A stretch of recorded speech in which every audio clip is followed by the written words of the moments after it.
Okay na yan. So, good morning, good afternoon guys. Sige, natin. Good morning.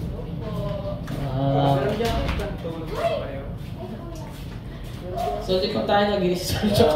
Nabili ka? Mamadali itong babae lang to? Ito, naglaban eh. So, good afternoon guys. Good afternoon. Sige. Ayan, so, thank you sa lahat ng mga dumalo. And di naman kumbaga, napakahalaga pa rin na meron tayong service ngayon. Then, meron naman tayong video recording. So, ma-save pa rin yung ating mga ginagawa dito kahit hindi tayo ganun karami or konti. So, nasa Christmas series pa rin tayo. And I hope marami kayong matutunan, malaman niyo yung kwento ni Jesus nung bago siya ipinanganak and nung pinanganak siya. So, ano mga nangyayari nun? So, yun yung mga ating itatalakay for this series. So, last week, tinalakay ni Kuya Raymart yung about sa genealogy ni Jesus na malalaman nyo kung saan yung pinagmulan or ng lahi ni Jesus, which is from the line of David. So, alamin natin kung bakit pinanganak si Jesus in a way na ibang-iba sa atin. So, yun yung ating tatalakayan for this afternoon. So, before I start, let's read this verse. These verses. So, sabayan nyo na lang ako. So, and he came to her and said, "Greetings, O favored one. The Lord is with you." But she was greatly troubled at the saying, and tried to discern what sort of greeting this might be. Next verse. And the angel said to her, "Do not be afraid, Mary, for you have found favor with God, and behold, you will conceive in your womb and bear a son, and you shall call his name Jesus." And Mary said to the angel, "How will this be, since I am a virgin?" And the angel answered her, "The Holy Spirit will come upon you, and the power of the Most High will overshadow you. Therefore, the child to be born will be called Holy, the Son of God." So, ang ating tatalakayan for this afternoon is the virgin birth of Jesus Christ. So, alamin natin bakit kailangan virgin birth yung pagkapanganak ni Jesus Christ. And also, alamin natin dito kung ano yung mga nangyari at that moment. So, before I start, let's pray. Heavenly Father, Panginoon, marami pong salamat sa habang ito, Panginoon, na pinagkaloob mo sa bawat isa. I pray, Panginoon, na yung kwento na ito, Panginoon, ay maalala namin every time we hear Christmas, Panginoon. Every time na, Panginoon, na maririnig namin yung Pasko, Panginoon, ano yung ibig sabihin nito, Panginoon. Kung ano yung message, Panginoon, na ibibigay mo, Panginoon, sa tuwing darating ang season na to, Panginoon. And I pray, Panginoon, that may this word, Panginoon, na maririnig namin ay tumingo sa aming puso, magrema, Panginoon, at magbago ng aming isipan at mga galaw, Panginoon, as we worship and praise you through hearing your word, Panginoon. Kaya, Panginoon, sa ito pa namin tinatangasagan ito sa pangalan ni Jesus. Amen. So, ayan. So, alamin na natin kung anong meron dyan. So, before we start, naalala ko lang dati,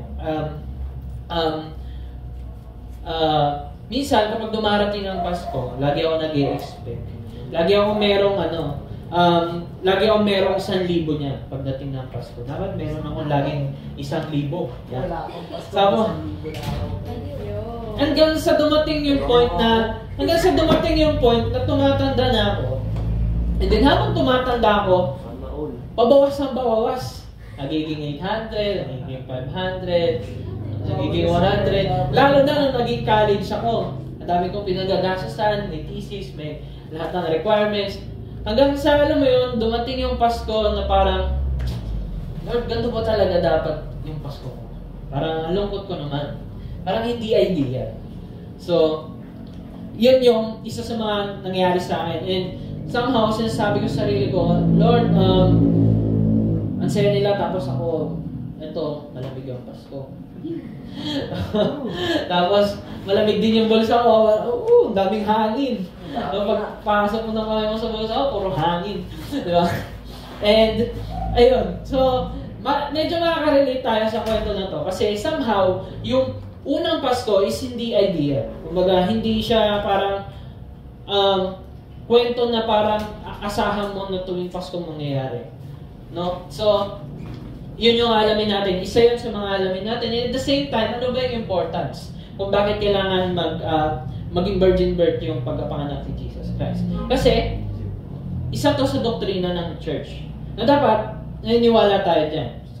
Marami naman sa atin lahat naniniwala agad dyan. Pero, di natin magdalas inaalam kung bakit ano yung importansya niya. Bakit dapat ito paniwalaan? Kasi, just like the doctrine of Trinity, yung virgin birth is something na dapat na pinaniniwalaan mo or else yung soul mo will be damned. No? Ayun yung mga sinasabi nila dyan. So let's start. No? Ayan. So, mag-uumpisa tayo sa pinakaunang pangako ng Panginoon. So, sa Genesis 3. Some of you nabasa na ito. Sinabi ito ni God the Father, ni God, sa snake or sa serpent na nanloko or nang-deceive kay Adam and Eve. So, ito yung curse niya. I will put enmity, not just a curse, no? Enmity between you and the woman. Sino yung woman? Si Eve. And between your seed and her seed, he shall bruise you on the head, and you shall bruise him on the heel. So, ito yung unang gospel, actually, ng Bible. So, nangako na si Lord na merong tatapos ng ating paghihirap, may tatalo doon sa snake na nagdi-deceive sa atin in this world, na kung saan nasa authority tayo ng devil that time. No? So, ang ibig sabihin dito, ang gusto kong i-pinpoint dito is yung seed. Kasi sinabi dito, yung seed na yan is something na, ang translation na sa Hebrew is a seed na nanggagaling always sa lalaki. So, ano yung seed na yun? That is the sperm. Pero, magugulat ka, dito sa verse na to, her seed. Mapansin nyo na babae merong seed or sperm para magkaroon ng mga anak ng isang being na magiging pangako ng Panginoon. So, yan yung isa sa pangako. And then, kapag nagbasa pa tayo, kung makasipag tayo magbasa, no? Tapos napunta ka ng Isaiah, nangako si Lord. Therefore, the Lord Himself will give you a sign. Some of us, namin tayo tawag dito. Some of us, lagi tayo nanghingi ng sign kay Lord. No? Pero, ang binibigay ni Lord is lalo si Jesus. No? So, alamin niyo lang kung paano yun. Ayun, behold, the virgin shall conceive and bear a son, and shall call his name Emmanuel. So, dito pa lang, connected siya dun sa unang pangako ng Panginoon. Na her seed, na yung virgin nagkaroon ng anak kahit walang involved na lalaki. So, iyan yung isa sa pangako ni Lord. And, after 500 years, layo no? 500 years, dumating yung instances na. Sabi daw dito, now the birth of Jesus Christ took place in this way. When his mother Mary had been betrothed to Joseph, before they came together, she was found to be with child of the Holy Spirit. So, ito yung unang nangyari sa birth, sa conception ni Mary. No? Si Mary is betrothed to Joseph. So, sa panahon ng sa panahon ng mga sa Judea, sa panahon nila, ang betrothed is something na equal sa kasal natin. Kumbaga, kahit betrothed ka pa lang, tas nagloko ka, kailangan na ng divorce. Kailangan na ng divorce nun, kahit di kayo kasal. So, ganun siya kabigat. Kumbaga, yung betrothed is talagang, na kayo, pinagkasundo. Na balang araw, magiging mag-isa. So, that's why, nung magkita sila ni Joseph, meron siyang anak. Di pa sila kasal. Then, si Mary, nagkaanak. So, syempre, kung ikaw si Joseph, no? May nauna na. Diba? Parang ang sakit, diba? So, ito yung mga unang nangyari. And syempre, nung kinausap na ni Joseph si Mary, sabi niya, meron na daw siyang anak. And then, maniniwala ka ba sa babae? Then sasabihin niya, binigay sa akin to ng Holy Spirit. Tapos ikaw, totoo ba? O baka sa ibang lalaki lang yan. Diba? Imagine, sa first Christmas, merong couple na dahil sa miracle na to, muntikan ng mag-iwalay. No? But at the same time, this verse tells us na yung child is from the Holy Spirit. So, that's why my number one point is, the virgin birth of Jesus Christ tells us about His deity. So, hindi kinailangan ni Mary ng lalaki para ma-concept si Jesus or mabuo si Jesus. Pero, by the power of the Holy Spirit, may nabuo sa sinapupunan niya. So, bakit deity? Pagiging Diyos si Jesus Christ. So, ito yung isa sa mga...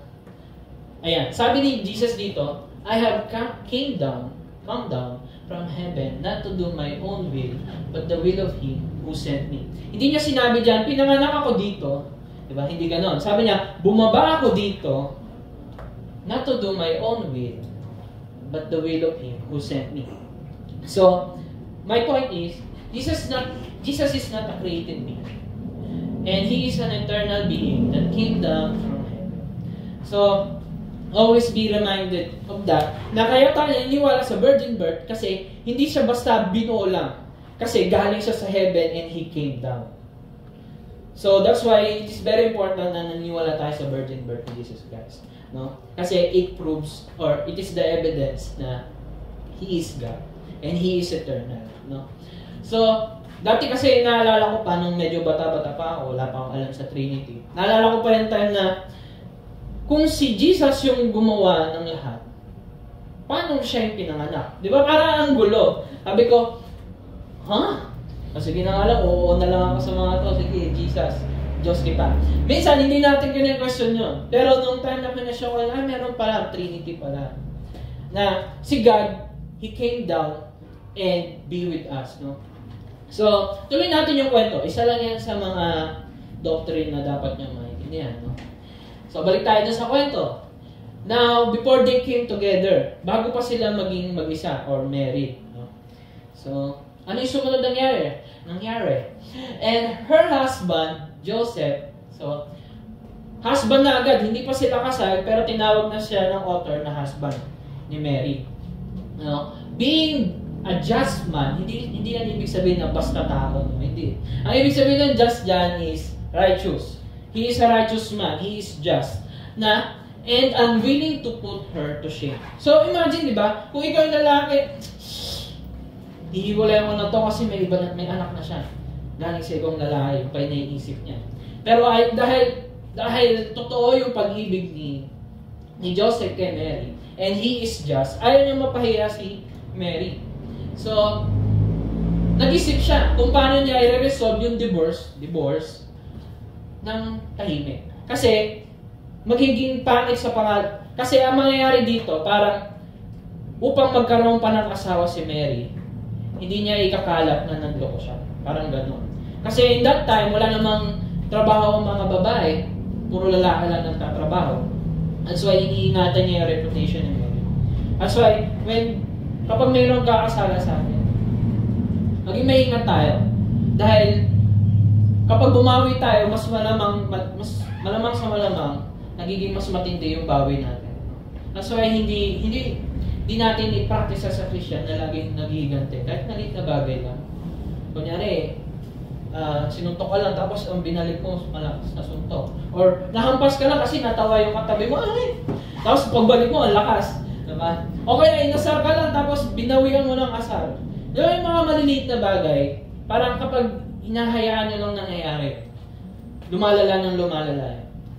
That's why, kaya kung meron man magkasala sa inyo, tundukan nyo na agad. May pag-ayos na agad kayo. Just like ginagawa ni Joseph. Ayaw niya agad lumaki yung sitwasyon para kay Mary. No? So, ganun yung ginagawa niya. So, sa mga babae dyan, mga ganyan lalaki, mga Yung just man. Yan, basta tao lang, no? Pero ayun nga, so kung mapapansin nyo, doon sa sitwasyon nila, Mary and Joseph, parang dahil pa sa miracle nila, magkakalamat pa yung relasyon nila, no? But in this world, God's miracle, in this fallen world, ay laging may good and bad impact sa atin. No? Madalas not ideal. No?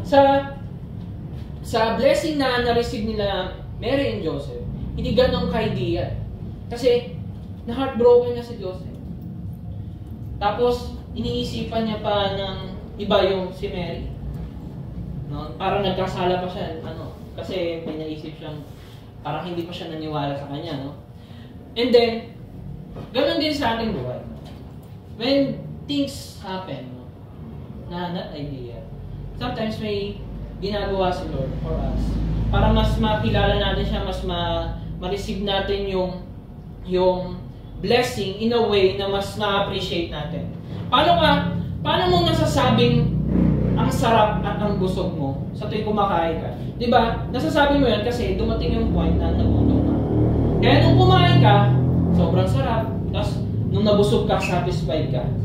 Most of the time, kapag may dumarating na sufferings, mas na-appreciate natin yung blessing, yung grace ng Panginoon when yung dumarating yung suffering or yung struggle sa ating buhay.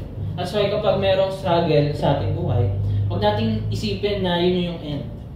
Kasi in the end, laging, dahil Diyos si Lord, Diyos nga siya kasi Lord nga siya, diba? Always in the end, siya yung laging mananalo. So, let's move on.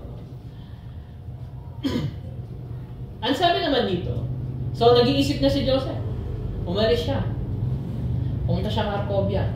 Diba? He considered these things. Nanonood siya ng concert. Tapos, nanonood siya or natulog siya. Behold, an angel of the Lord appeared to him in a dream. No? So,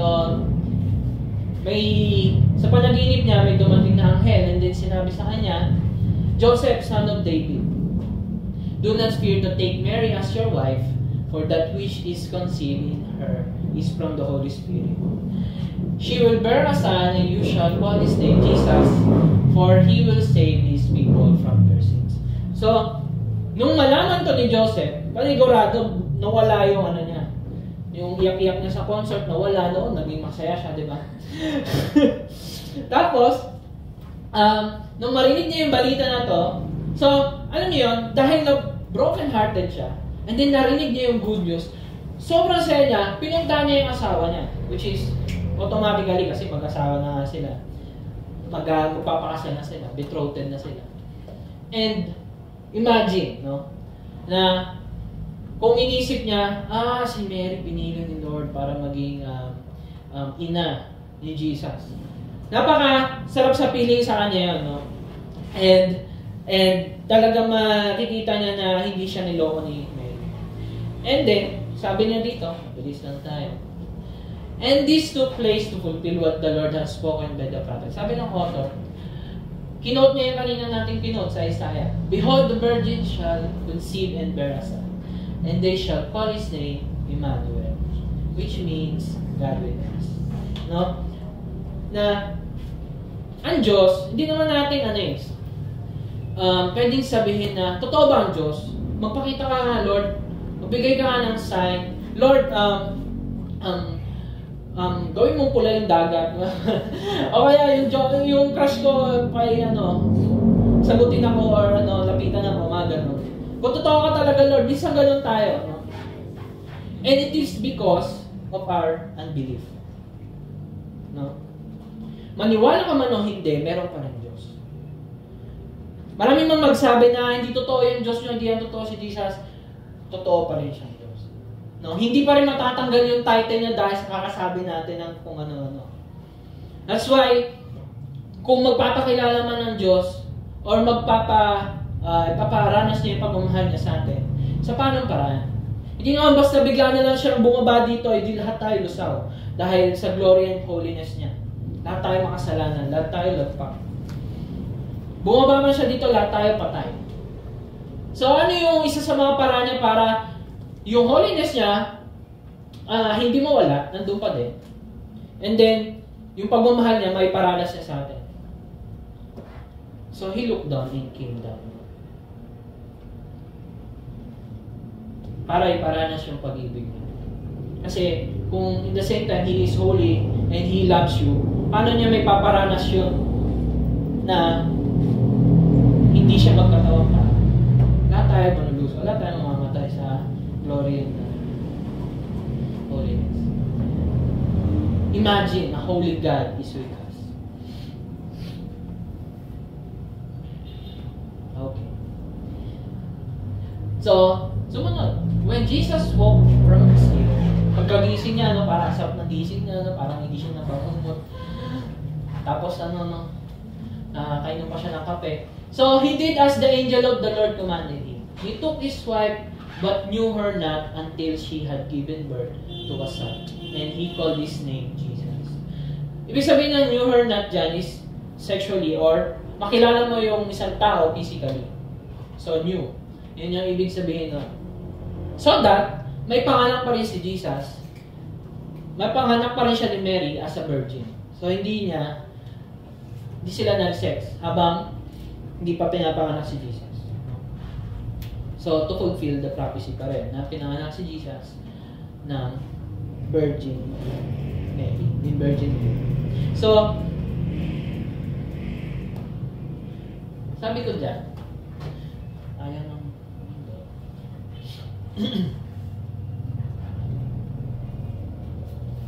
ayun.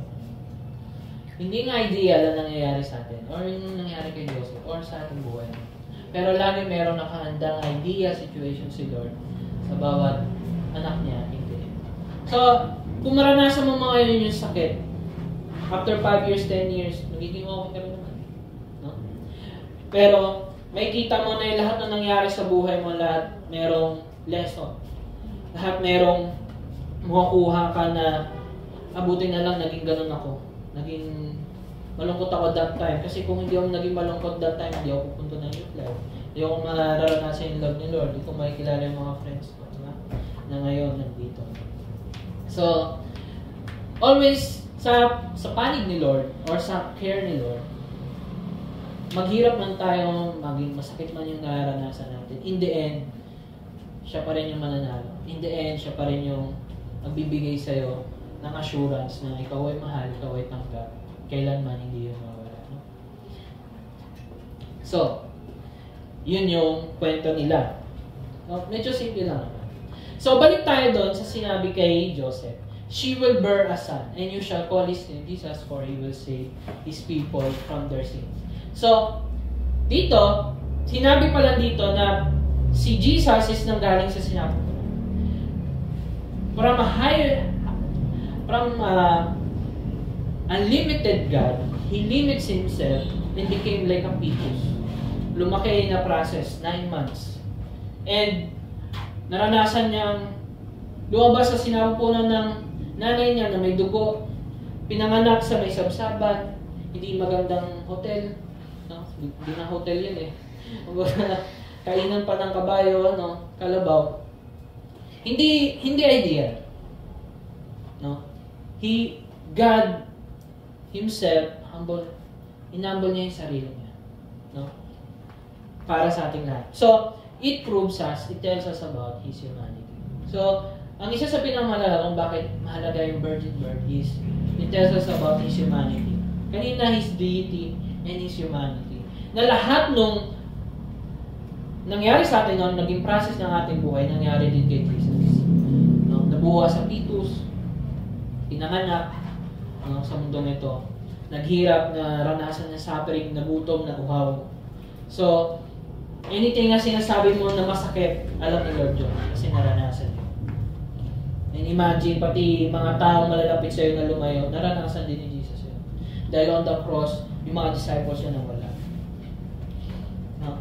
So, anything na it proves na yung pagiging tao ni Jesus Christ. Kasi, bakit kailangan maging tao ni Jesus Christ? Sabi dito, in the beginning was the Word, sabi niya sa John 1:14. And the Word was with God. And the Word was God, and the Word became flesh and dwelt among us. And we have seen His glory as of the only Son from the Father, full of grace and truth. Kasi through through this, doon lang natin makikilala si Lord. Doon lang natin mararanasan yung pagmamahal niya. Doon lang natin maririnig yung katotohanan na hindi tayo matatakot na biglang may magsalita, no? Si Jesus, He talked to us, no? Na hindi mabigat para sa atin. Kaya that's why mahalaga na ganun yung maging tingin natin sa Bible when we read the Bible, na hindi lang siya basta kwento lang, kasi totoo siya nangyari sa history. Ano sinabi ko dito? Ayan.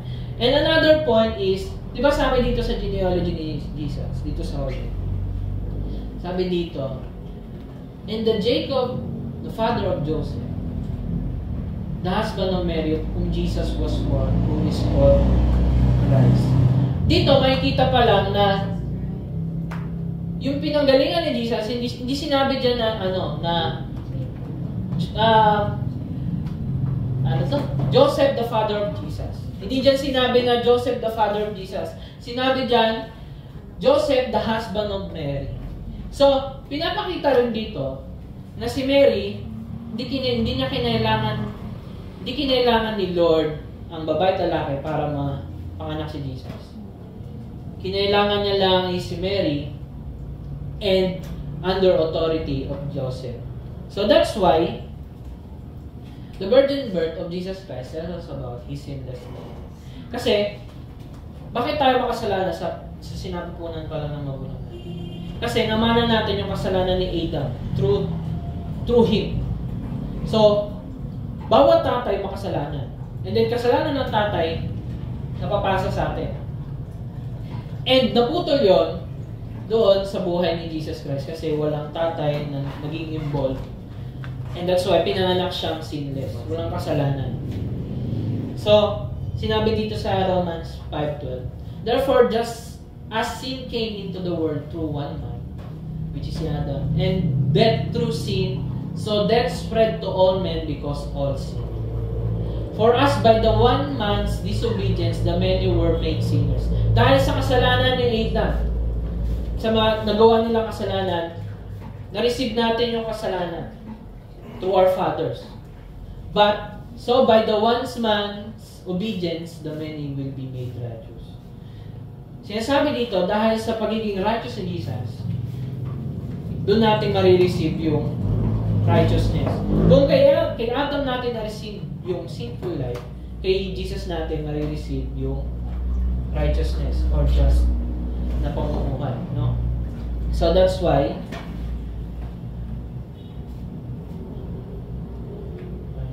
next. Pabili kong laptop. Ayan.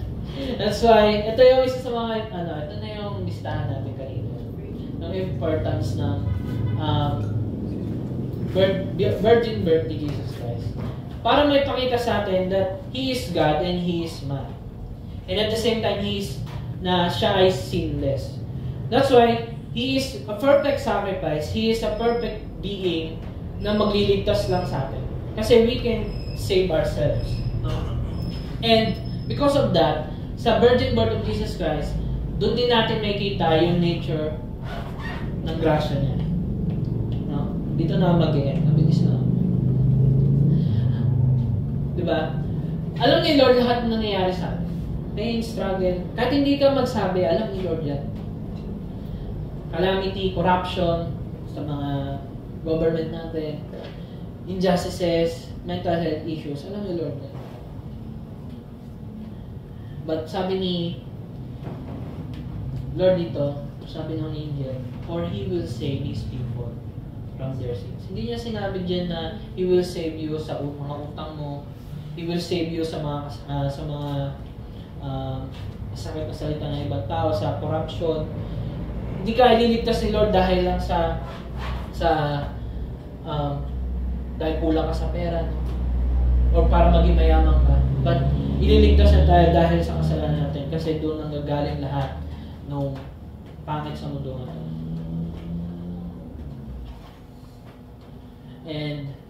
But God intervened. Alam ni Lord lahat ng naranasan natin. Hindi natin sinabihan kung ano yung gagawin niya. And ang ginawa niya, He came down in the person of Jesus Christ. Nakita niya tayo, naghihirap, nagdudusa, and He came down. The unlimited God limits Himself to be with us and forgive us our sin by taking our place on that cross. No? Ito yung deserve natin, kamatayan, yung cross. But He looked down and came down so that hindi lang masabi na ako ang Diyos, pero para masabi na ako ay banal at mahal mo kayo at gusto kitang makasama. That's why He came down. Imagine, hindi naman nag-ask si Mary na mabuntis siya. Hindi naman nag-ask si Joseph na iligtas sila. After 400 years of silence, God intervened. He came down na walang ambag tayong ginawa. Miski si Joseph walang naging ambag doon sa conception ni Jesus Christ. That's why it shows to us ng grasya ng Panginoon. No? Kaya sabi niya dito, hindi naman dahil sa kagustuhan natin kaya siya bumaba. Dahil yun sa kagustuhan niya. Not to do my own will, but the will of Him who sent me. And that is God. Ano yung will ni Lord? Sa mupas, inaalam natin, Lord, ano ba will mo sa buhay? Lord, ano ba will mo sa pamilya ko? Anong will mo sa mga kaibigan ko, sa mga klase ko? And sa sumunod na verses lang, sinabi niya dyan, for this is the will of my Father, that everyone who looks on the Son and believes in Him should have eternal life, and I will raise him up on the last day. Imagine, lahat tayo mamamatay, pamilya mo, kapatid mo, mga kaibigan mo. And the only message that na dinala ni Lord dito, para may pakita yung pagmamahal niya, yung salvation maranasan natin, is to look on His Son. So, if you don't hindi mo sinishare yung pagmamahal ng Diyos through actions and through sharing the Word, paano mangyayari yung will ng Panginoon sa ating mga buhay? And still, mangyayari pa rin yan kahit hindi tayo umamba. Kasi siya ay Diyos. And this is the grace of God. Sabi niya dito, for by grace you have been saved through faith, and this is not your own doing. Miski si Joseph, wala siyang naging ambag doon sa pangapanganak ni Jesus. And it is the gift of God. Not a result of works so that no one may boast. Wala makapagmamalaki, miski si Mary, hindi niya mapagmamalaki kasi lahat ng iyon nangyari dahil sa Panginoon. Hindi rin makapagmalaki si Joseph or si David kasi wala silang naging ambag doon sa pagpanganak ni Jesus. It is the gift of God. Hindi sa mga ginagawa natin para hindi tayo magmalaki sa Panginoon. Yeah, that's why the greatest Christmas gift that God gave to us is His Son, Jesus Christ, for our salvation through the forgiveness of our sins. That's why every Christmas, maalala natin tong season na to dahil sa pinaka-reason na He will save us in the end. And He forgave us. Pinatawad niya na tayo. And sa ating mga kasalanan, tayo pinatawad na. Kaya, in this, sa darating na Christmas, sa darating na Pasko, let us be reminded na si Lord nasa taas tumingin sa atin. He looked down upon us. He looked down na may pagmamahal. Bisa kasi when we look down to others, parang minamalit natin sila. But God looked down na may pagmamahal. That's why He came down. He came down, died, and rose again. Para lahat ng tumingin sa Kanya ay muling mabuhay sa atin. And that is the greatest gift na marireceive natin. At lagi natin maalala tuwing Christmas. No? So, yun lang naman. Let us pray. Heavenly Father, Panginoon, marami pong salamat sa message na ito, Panginoon, about the importance of the virgin birth of Jesus Christ, Panginoon. I pray, Panginoon, na tumulong to sa aming puso, sa aming isipan, Panginoon, that every time that we celebrate this Christmas, Panginoon, maalala namin yung pagmamahal mo, Panginoon. Maalala namin yung naging solusyon mo, Panginoon, sa aming mga paghihirap, sa aming mga question sa buhay, Panginoon. God, always remind us, Panginoon, ng iyong pag-ibig, Panginoon, na kami ay tinignan mo, Panginoon, na hindi mo tinignan na aming kasalanan, Panginoon, but God, you look as Panginoon na may pagmamahal, Panginoon, at ginawa ng solusyon itong mga paghihirap at problema namin sa buhay, Panginoon. Kaya, Panginoon, as we move forward, Panginoon, sa aming mga buhay at sa mga susunod pang taon, Panginoon, I pray, Panginoon, na lagi mong iparanas, Panginoon, ang iyong pag-ibig, Panginoon. Laging ipaalala, Panginoon, kung sino ka, Panginoon, sa aming buhay, Panginoon, that you are holy, Panginoon, that you are merciful, Panginoon, that you are God, Panginoon, na nasa amin, Panginoon. God is with us, Panginoon. Panginoon, marami pong salamat, Panginoon, dahil sa season na ito, Panginoon, patuloy namin maalala at mararanasan ang iyong pag-ibig, Panginoon. Kaya, Panginoon, sa inyo po namin tinatasalit ito sa pangalan ni Jesus. Amen. Alright. 5 minutes break, guys. Celebrate. Yes, yeah. Yes.